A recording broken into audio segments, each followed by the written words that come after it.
ভিডিওটা শুরু করতে যাব এমন সময় একটা ভিডিও চলে আসলো, বং জয়শ্রীর ভিডিও। একদম তাই।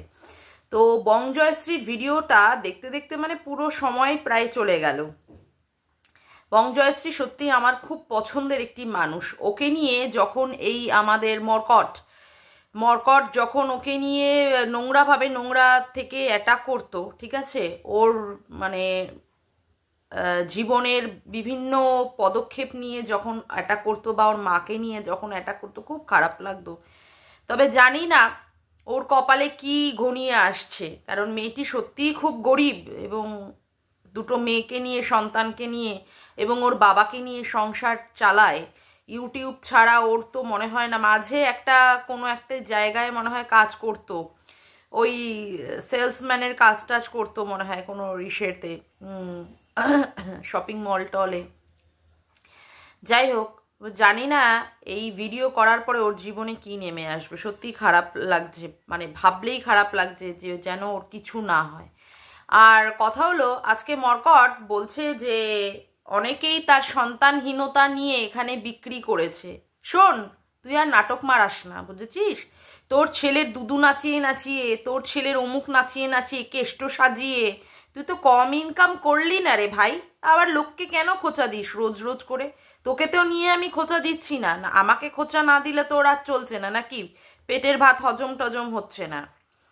যে বলেছে তোর বউকে হোটেলে নিয়ে যাওয়ার কথা, যে বলেছে যাকে যে তুমি ভিডিও করো ওর ছেলেকে সুইমিং পুলে নিয়ে গিয়ে কি কি করেছে না করেছে, হ্যাঁ তাকে বল। যে উস্কিয়েছে তাকে গিয়ে বল। শুধু শুধু আমার পেছনে আনঠাই কেন লাগছিস? চাচ্ছিস যে আবার সেই রকম রুদ্রমূর্তি নিয়ে তোকে ভিডিও করে তোর ভালো রকমের জায়গায় জায়গায় গুজে দিই? হ্যাঁ, জায়গায় জায়গায় গুজে দিই? তুই তোর মতো ভিডিও কর, আমি আমার মতো ভিডিও করি। শুধু শুধু রোজ রোজ কেন মানে লাগতে আসিস? মানে কন্টেন্ট পাস না নাকি? তার জন্য এর পেছনে একবার গিয়ে একটু খোঁচা দিই, ওর পেছনে গিয়ে একবার করে খোঁচা দিই। করে খাচ্ছিস, খা না। আমাকে নিয়ে কেন ভাই? তুই তোর মতো আছিস, তোর মতো করে খা।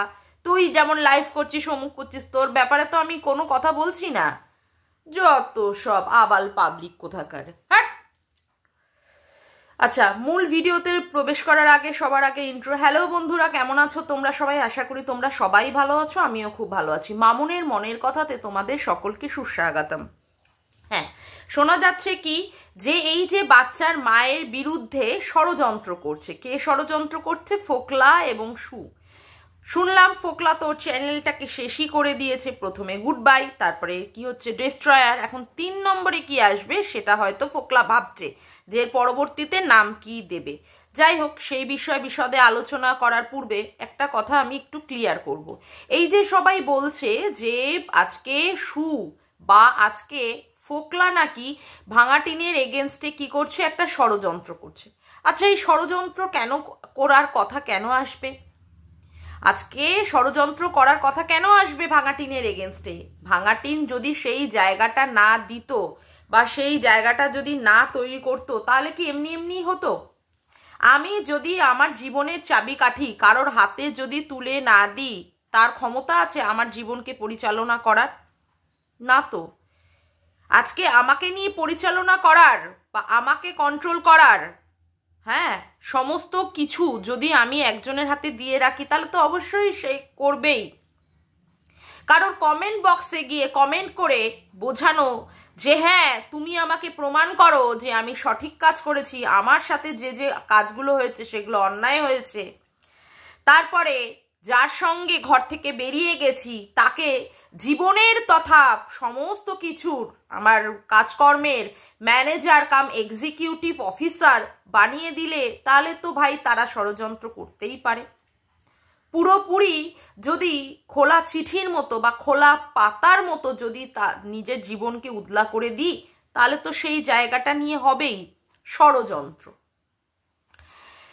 এই যে বলে, অনেকেই বলছে, আমি নিজেও বলেছি যে বাচ্চার মাকে সময় দেয়নি বাচ্চার মাকে বাচ্চার বাবা সময় দেয়নি, তার জন্য কি হয়েছে, বাচ্চার মা এই পদক্ষেপ গ্রহণ করেছে। এখন এই সম্পর্কিত কথা বলতে গিয়ে আমার কিছু কথা বলতেই হয়।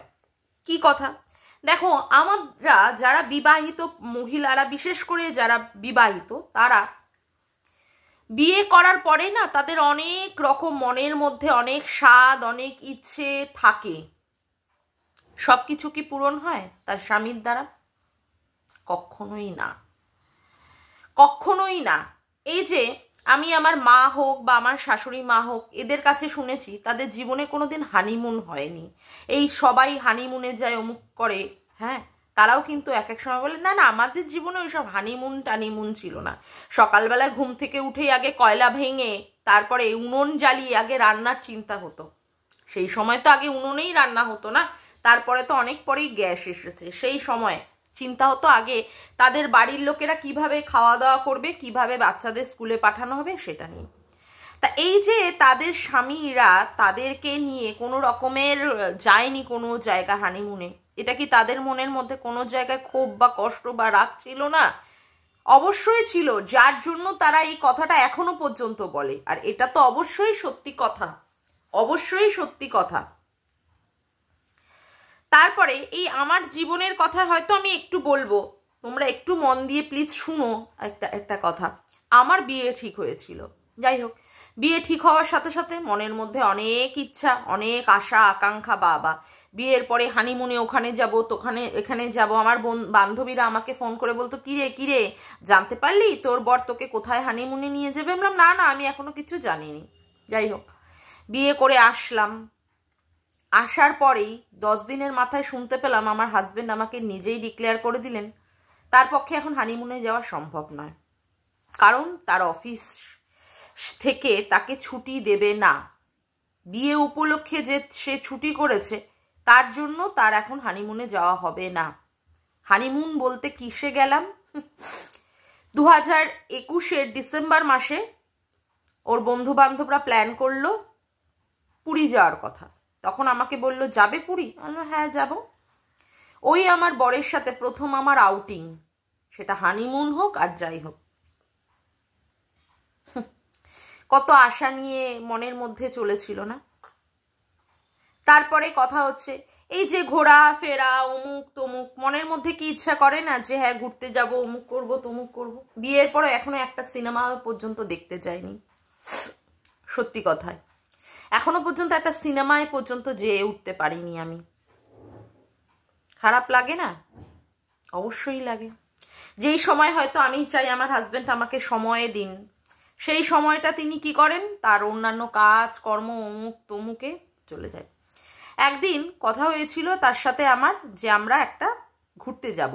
যাই হোক, দুপুরবেলা খেয়ে দিয়ে আমরা বেরোবো, তারপর থেকে রাত অবধি আমরা ঘুরে টুরে আসবো।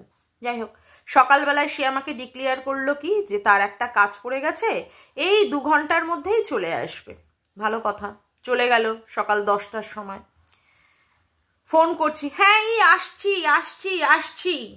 বাড়িতে আসলো কটার সময়? 8টা বাজে, তখন রাত। কি করবো, মাথা তো আগুন জ্বলেইছে। হ্যাঁ, ঝগড়াঝাটি হয়েছে, কিন্তু তাই বলে কি করব? তাই বলে কি ঘর থেকে বেরিয়ে যাব, সংসারটাকে ত্যাগ করে দেবো? করা যায় কি? আমাদের প্রত্যেকটা মেয়েদের মধ্যেই, বিবাহিত মেয়েদের মধ্যেই অনেক কিছু চাওয়া পাওয়া থাকে। প্রত্যেকে কিন্তু সব চাওয়া পাওয়ার কিন্তু পরিপূর্ণ হয় না। সংসারের জন্য হোক বা অমুকের জন্য হোক, তাই বলে কি সংসার ত্যাগ করে চলে যাওয়া যায়? কালকে সীমাদি একটা কথা ভালোই বলছিল তার মানে ভিডিওতে, বলছিল সীমাদির ফেসবুকে বা অমুকে কেউ প্রপোজ করে না। আরে আমার মানে কি বলবো, মেসেঞ্জারটা খোলাই যায় না আমারও। সেই অমুকে অমুক, তমুকে তমুক, অমুকে এই কথা, অমুকে তো সেই কথা। ইচ্ছা পারলে কি আমি চেষ্টা করলে কি তাদের সাথে যোগাযোগ করতে পারি না? কিন্তু কথা হচ্ছে সত্যি কি করা যায়? কারোর হাত ধরে সংসার জীবনে প্রবেশ করেছি, হ্যাঁ, মনোমালিন্য তো অল টাইম লেগেই থাকছে, মনোমালিন্য তো অল টাইম লেগে থাকছে, কিন্তু তাই বলে কি তাকে ছেড়ে চলে যাওয়া যায়? আর তারপরে যেখানে ভাঙাটিনের একটা সন্তান ছিল, ভাঙাটিনের একটা সন্তান, মানুষের তো সন্তানের মুখের দিকে তাকিয়েও কত লোকে কত কিছু স্যাক্রিফাইস করে নেয়, কত কিছু মেনে নেয় সন্তানের মুখের দিকে তাকিয়ে। সন্তানের জন্য কত মেয়েরা বাড়ির বাইরে পর্যন্ত বেরোতে পারে না। আর আমার কথা তো ছেড়েই দাও, আমার তো কোনো কিছুই এখনো পর্যন্ত হয়নি, আমি কি পারলে কি বেরোতে পারি না?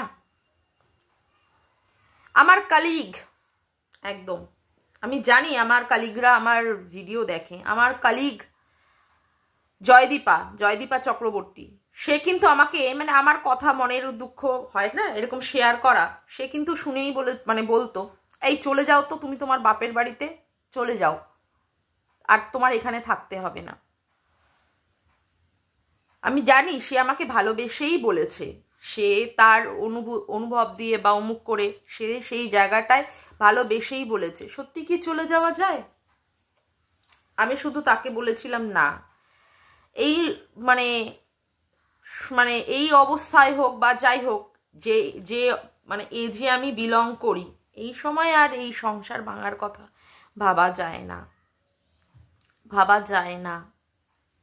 প্রত্যেকের সংসারে অশান্তি আছে, মনোমালিন্য টুকিটাকি, মানে ঠুকঠাক, টুকিটাকি না মানে ঠুকঠাক এরকম লেগেই থাকে। সত্যি কি সংসার ছেড়ে যাওয়া যায় না? আজকে ভাঙাটিন তার নিজের জীবনটাকে সে নিজে এইরকম ভাবে শেষ করে দিয়েছে, নিজে শেষ করে দিয়েছে। সময় দেয়নি তার হাজবেন্ড, বুঝতে পারলাম সময় দেয়নি, কিছু দেয়নি, কিন্তু কখনো কি দিনের শেষে গিয়ে তার সংসার, 5 বছরের তার গোছানো সাজানো সংসারের কথা কি তার মনে পড়ে না? তার কি মনে পড়ে না তার বাচ্চার কথা?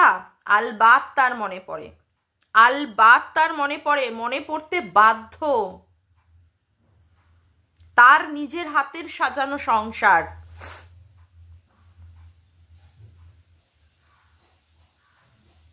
কিন্তু আজকে যে তার পরিণতি এই অবস্থা, এর জন্য দায়ী কে? একমাত্র দায়ী সে। তার তো আরো বেশি করে সময় দেওয়া উচিত ছিল, তার তো আরো নিজেকে ভালো করে বোঝার দরকার ছিল, কিন্তু যেই সময়টা বা যেই বুদ্ধিটা তার হওয়া উচিত ছিল সেই বয়সটা হয়তো বা তার হয়নি, কিন্তু তার তার মানে বড়দের কথাও শোনা উচিত ছিল। জানি না তার বাড়ির বড়রা আদৌ তাকে সেই রকমের সুবুদ্ধি দিয়েছিল কি না, কিন্তু যদিও বা সুবুদ্ধি না দিয়ে থাকে, তার তো বাড়ি থেকে বেরোনোই উচিত হয়নি। একটা মরিচিকার পিছনে সে দৌড়েছিল, যেটা হচ্ছে ফাঁপা শূন্য, কিচ্ছু নেই তাতে।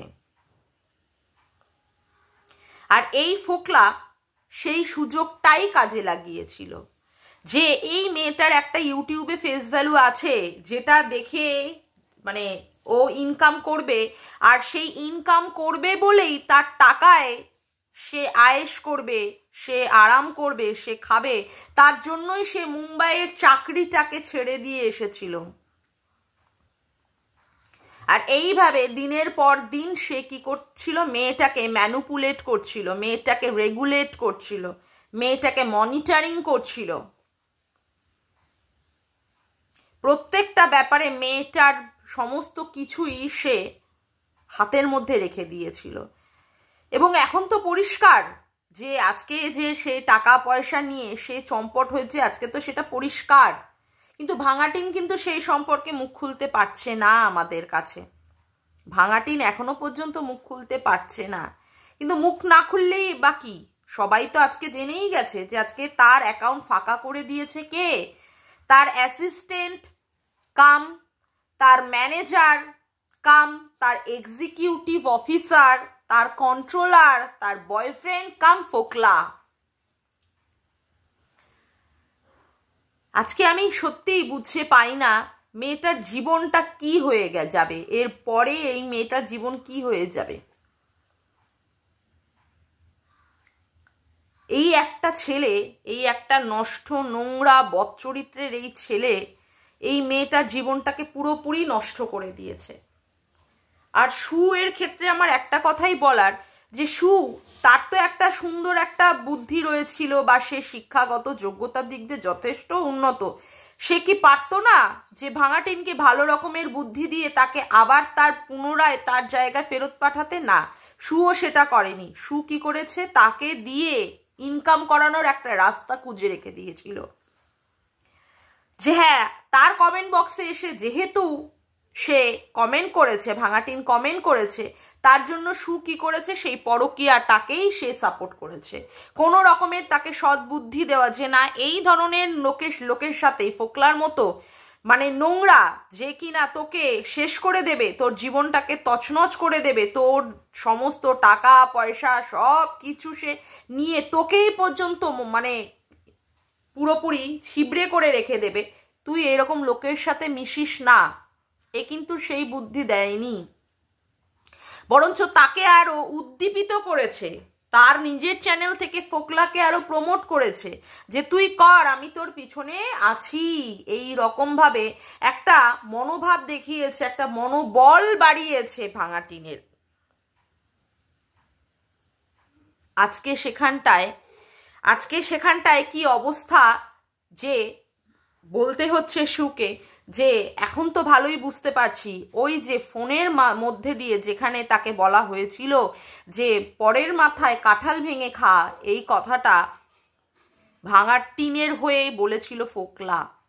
কিন্তু আমার কথা হচ্ছে এত দূর অবধি যাবেই বা কেন? কারোর মাথায় কাঁঠাল ভেঙে খাওয়ার কথা, বা কারোর গলার টুটি টিপে ধরার কথা, বা কাউকে এমনভাবে বলার যে সে যদি মুখ খোলে তাহলে তার ইউটিউবের পুরোপুরি কেরিয়ার শেষ হয়ে যাবে, বা তাকে জীবন ত্যাগ করে দিতে হবে, এই ধরনের কথা তো ওঠার দরকারই ছিল না। আজকে কি ছিল? এই ধরনের কাজের তো দরকারই ছিল না।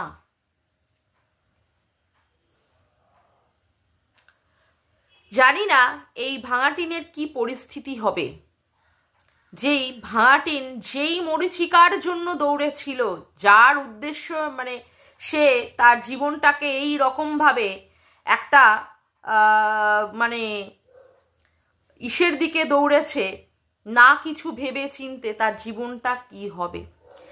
তবে হ্যাঁ, দেখলাম ফোকলা কি করেছে, তার চ্যানেলের সমস্ত ভিডিও সে কি করে দিয়েছে, প্রাইভেট করে দিয়েছে। সব লাইভ থেকে, ভিডিও থেকে, কমিউনিটি পোস্ট থেকে পুরো চ্যানেলের সব কিছু সে প্রাইভেট করে রেখেছে। প্রথমে নাম দিয়েছিল কি গুড বাই, তারপরে হচ্ছে ডেস্ট্রয়ার। তবে দেখার বিষয়বস্তু এর পরবর্তীকালে কি নাম হবে। তা বলছি কি গুড বাইকে একেবারে চিরবিদায়? না, আমি অবশ্য চিরবিদায়ের কথা বলতে পারবো না। গুড বাই বলেও আমি প্রত্যাবর্তন করেছি, তো সেক্ষেত্রে আমি বলতে পারবো না। কিন্তু কথা হচ্ছে যে তুমি যেভাবে একটা মেয়ের জীবন নষ্ট করেছো, শুধুমাত্র একটা আমরা দেখছি ক্যামেরার মধ্যে, একটা অন্য বাড়ির বউকে এনে তুমি যেভাবে তার জীবনটাকে পুরোপুরি শেষ করে দিয়েছো, ভাই তার থেকে আমি বলবো তুমি ইউটিউব থেকে দূরেই থাকো। ওই যে বলেছো লোককে গালাগালি দেওয়ার থেকে টাকা মানে নিজের কষ্টের টাকা, নিজের পরিশ্রম করে টাকা ইনকাম করা, 10টা টাকা ইনকাম করাও খুব মানে ভালো তোমার কাছে।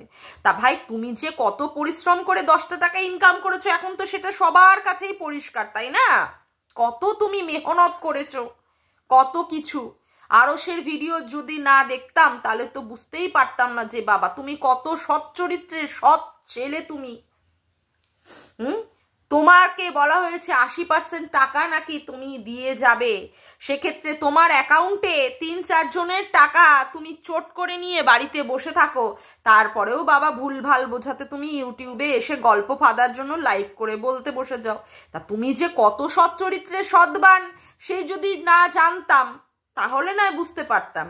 আজকে একটা মেয়ের জীবনকে তুমি তার শ্বশুর বাড়ি থেকে টেনে নিয়ে এসে বের করে তাকে তুমি শুধুমাত্র ইউজ করেছো, ব্যবহার করেছো, তার টাকাগুলোকেও নিয়েও তুমি চম্পট দিয়েছো, তার টাকাগুলোকে নিয়েও চম্পট দিয়েছো। সেই ইউটিউব করে কত টাকা ইনকাম করে রাত দিন বসে বসে ক্যালকুলেশন করে গেছো, আর সেখান থেকে মাল টাকা পুরো টাপার টাপ করে ঝেপে গেছো, তাই না? পুরোপুরি ঝেপে গেছো। তারপরেও তুমি বলছো পরিশ্রম করে টাকা। তোমার মুখে না শুধুমাত্র চরের দরকার, ঠাসিয়ে ঠাসিয়ে কিছু চর, যদি সেরকম শক্ত হাতের পুরো একদম পুরো লাল হয়ে যাবে 5টা আঙ্গুলের, সেই রকমের দরকার। তুমি যে কত বৎচরিত্রের বৎ ছেলে সেটা যদি না জানতাম। শুধু তোমার চিন্তা হচ্ছে কোন বাড়ির বউ কে কত টাকা ইনকাম করে, কি করে, শুধু সেই দিকে নজর, শুধু সেই দিকেই নজর, বুঝেছ? তুমি মানে পরিমাণে অসভ্য ছেলে।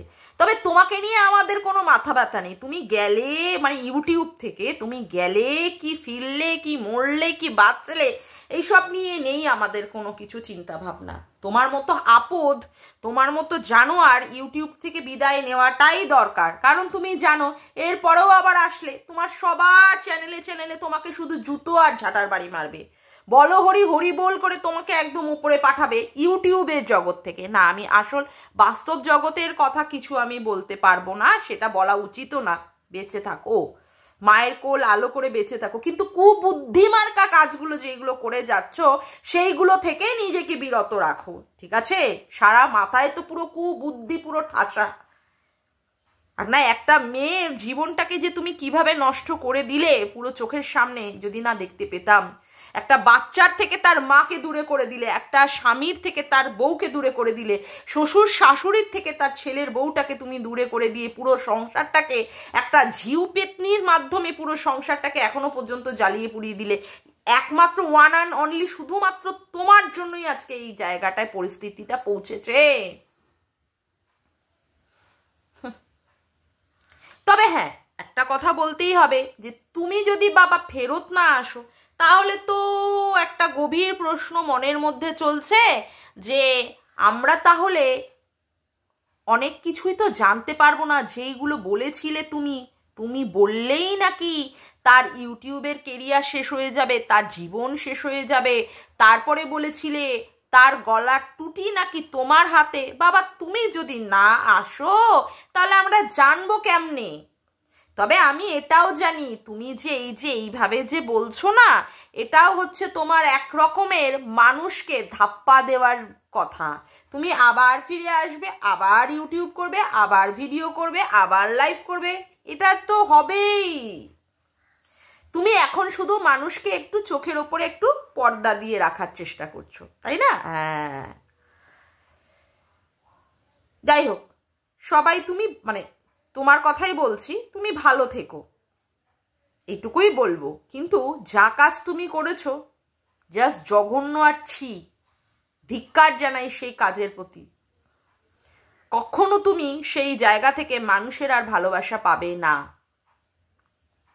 যাই হোক, আজকের মতো ভিডিওটা আমি এখানেই শেষ করলাম। আমার ভিডিওটা যদি তোমাদের ভালো লেগে থাকে তবে অবশ্যই একটি লাইক করো, অবশ্যই এই চ্যানেলটিকে শেয়ার করো, আর বেশি বেশি করে সাবস্ক্রাইব করে রেখো, আর নোটিফিকেশান বেলটিকে অন করে রেখো এরকম নতুন নতুন ভিডিও পাওয়ার জন্য। আজকের মতো আসি বন্ধুরা, আবার দেখা হচ্ছে একটি নতুন ভিডিওতে। বাই।